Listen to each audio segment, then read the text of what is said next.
Good morning mga kamaring. Late na day mi nakamata ni Daddy Ani kay gikan mi na pa-message kay BE. 1 AM na mi nakauli. Mo to ang giluto na lang kay beef loaf with a twist. Char. Dali ra kay ni siya. Ang ingredients na ni kay beef loaf, flour. Ang flour gitimplahan ako black pepper o garlic powder. Nya kay nang gahi naman day akong garlic powder. Pero pwede pa ni siya. Tama di ay kaganihan. Well, ganong ako nibuto ang saksakan. Mo to nag-automatic off ang breaker. Nag-flashlight lang ko ani kay wala tay kuryente. Mo tong nalig si Daddy Journey kaganiha kay na siya giayo kay para lang ma on ang breaker kay isud ka ayo wala kuryente among Disney Princess si Yoyo kay ikang daw.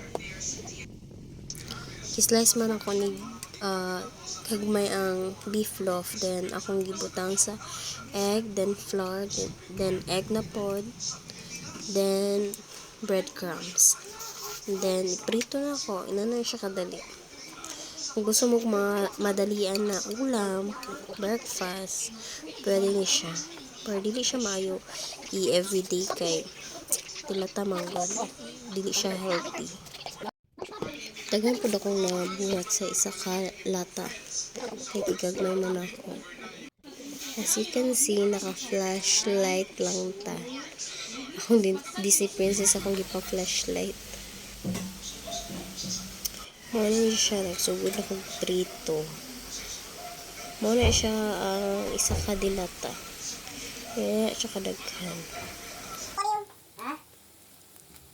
Nag-golden brown na siya. Pwede na siya kaunon kay luto na siya.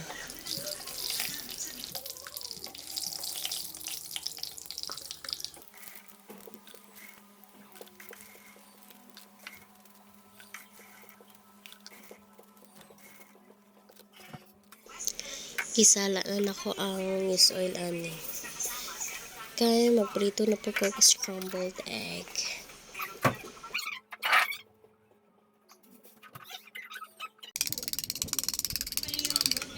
O maura to siya akong giluto mga kamaray. Salamat sa pagtanaw.